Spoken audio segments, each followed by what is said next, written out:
Welcome to the Beauty of Cancer with Dr. Tonya. Here we show you how to live life beautifully through cancer treatment and beyond. I'm your host, Dr. Tonya Echols Cole. Today we are talking about overcoming obstacles. And our guest today is Author Q. Welcome to the show, Author Q. Thank you so much. I am delighted to be here with you today. Tell us a little bit about yourself. Okay, well, I am a best-selling author, very proud of that accomplishment, but I work with parents, professionals, and providers who live or work with children that have a parent incarcerated. I serve that population wholeheartedly to help them learn that they can overcome the obstacles that they face. Now, when a parent is sick, that's a tremendous hardship on the family. Absolutely.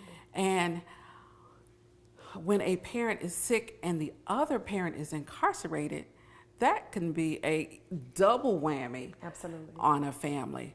How does having an incarcerated parent affect a child or affect the family? Wow, it affects them actually in so many ways. Parental incarceration actually carries a greater impact on a child than death or even divorce. Wow. So it definitely carries such a stringent obstacle, and it can create different barriers for them as it relates to their health or even their behavior. So children that go through that particular obstacle have to have support. And whether their parent is sick, as you said, or have a parent that's away, if they don't have that support from other loved ones or friends or neighbors in the community, then it's going to be really, really hard for them to make it and be successful. So definitely, when a child has a parent that's incarcerated, it does take the village, Yes. I guess, to help Yes. raise that child. Yes, indeed. Yes, indeed it does. Now, what resources are out there for a child or even a spouse who has a spouse that's incarcerated? And I know that has to be tough as well, especially, Yeah. if you're a spouse and you have breast cancer and your spouse is incarcerated. How can you deal with that? What programs are out there to support someone like that? Well, sadly, I hate to report that there aren't as many as you would think.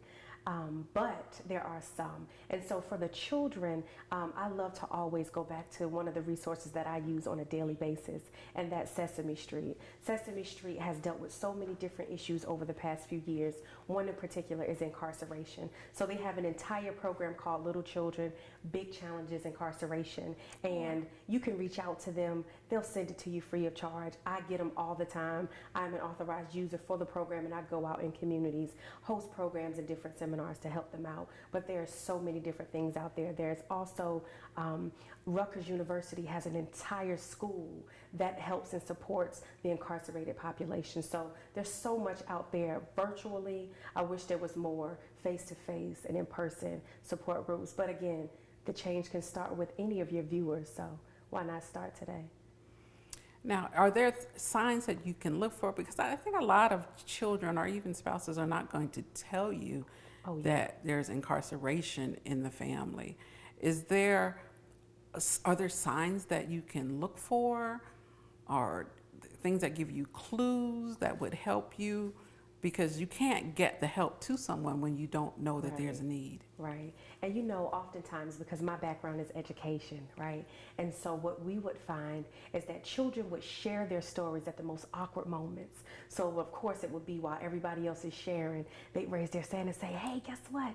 Last night my mommy went to jail.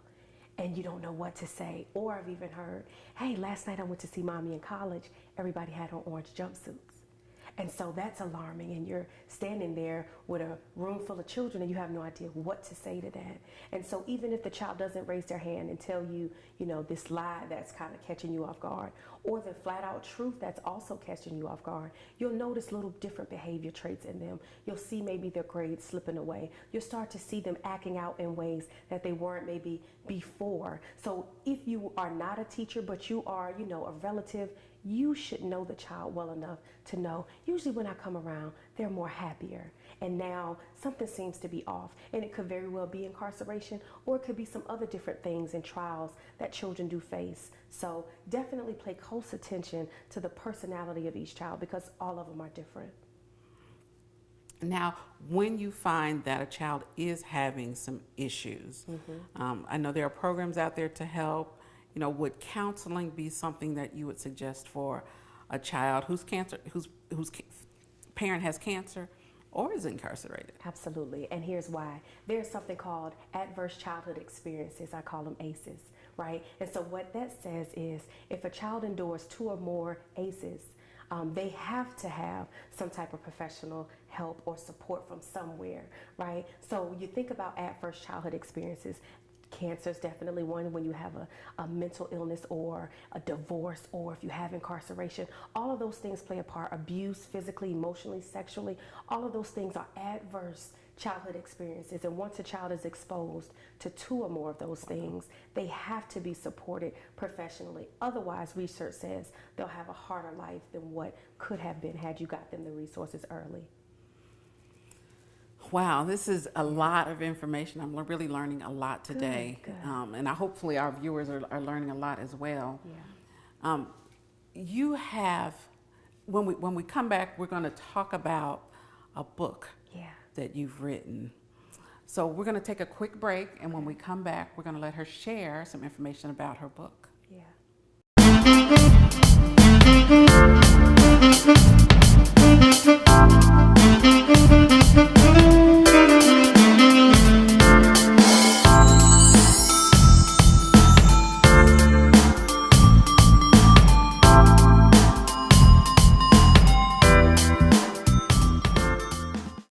Back. You're watching The Beauty of Cancer with Dr. Tonya, where we show you how to live life beautifully through cancer treatment and beyond.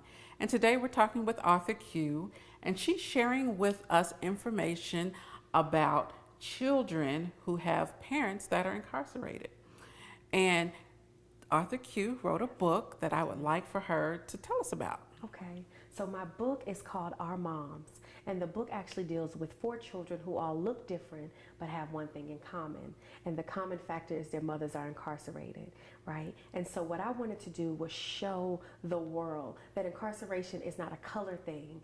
Although we know that there's probably more prone to one different race than there are others that actually get convicted, but it still happens to everyone. It doesn't matter what color you are, how much money you make, you can fall victim to having a parent who's incarcerated. It doesn't matter if you're a boy or a girl. So on the cover, there's 4 children, 4 different races, and I have 2 boys and 2 girls. And so the book really serves as a conversation starter for adults. So when you do have that moment where you're thinking, okay, I need to talk to them about something, just as I'm sure with many of, your guests that deal with cancer, when it's time to tell that child that, hey, this is what's going on in our family right now, you need backup no matter what. And so that's what my book is. It's that backup. It's that resource piece that you can start to read that'll give you the words to say as the adult, but it also gives the child the words as well. And so that's all about Our Moms. I love that I'm able to give that back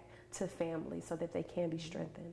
So the book is for both adults and Absolutely. the child. Absolutely. They can read the book together. Yes. And come to an understanding. Yes. About what's happening with the family. Absolutely. That is definitely my hope. And also what I'm finding is a lot of schools are buying the book. I have a lot of guidance counselors who have invested into the book and who have, used it and started programs in their schools to really start helping these children, because these children have to be helped. We want them to be better. We want to see them achieve academic success, but we're not supporting them. And so, it's definitely time to do that. Whether it is incarceration or if it's dealing with a sick, parent, you got to have resources in order to support them. And that's what the book is. Now, where can someone go to find more information? Okay. Well, to find out more about me and the programs that I offer, you guys can go to www.quinafutrell.com. And so that's my first and last name spelled QUNIANA, F like Frank, UTRELL.com. Go to my site, you'll scroll down where you see Our Moms, and there's many distributors available for them to select from. Great. So we're going to take another quick break, and when we come back, we're going to kind of take a different direction. Okay.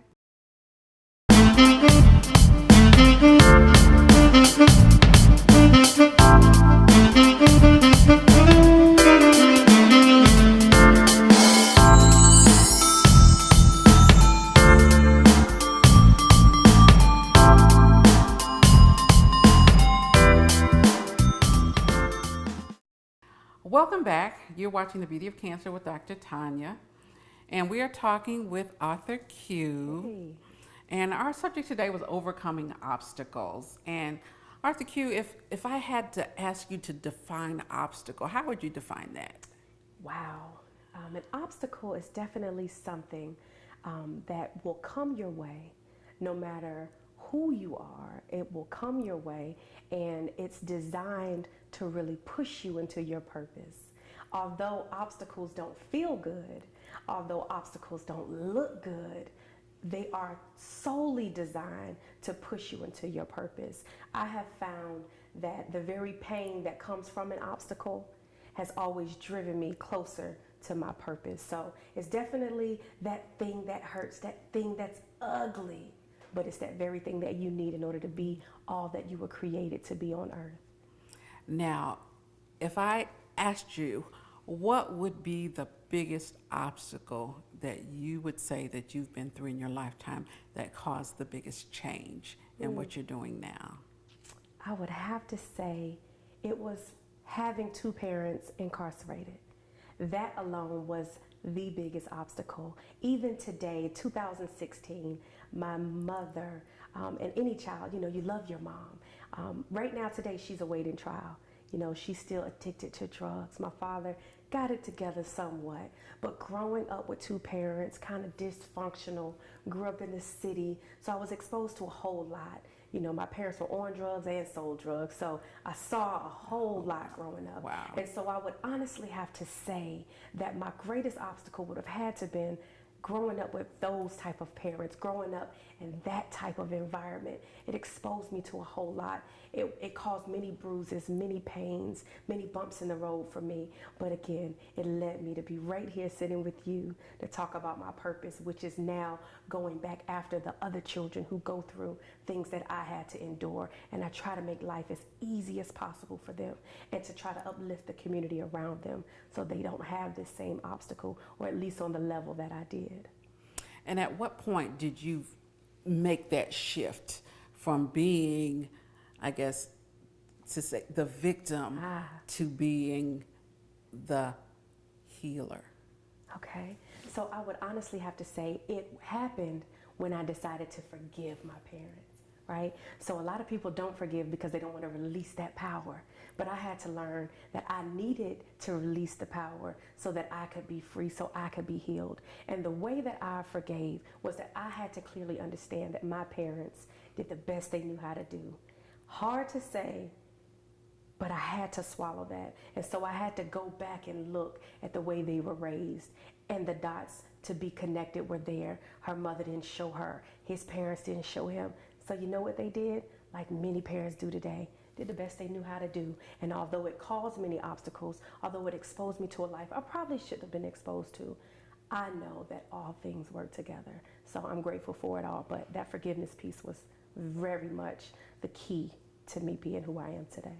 Absolutely. Yeah. You have an amazing testimony. Thank you. Amazing testimony. And I am so glad that you found your purpose. Yes, me that too. you're able to give back.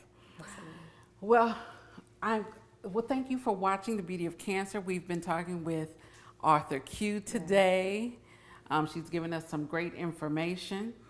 And thank you for watching The Beauty of Cancer. I'm your host, Dr. Tonya Echols Cole.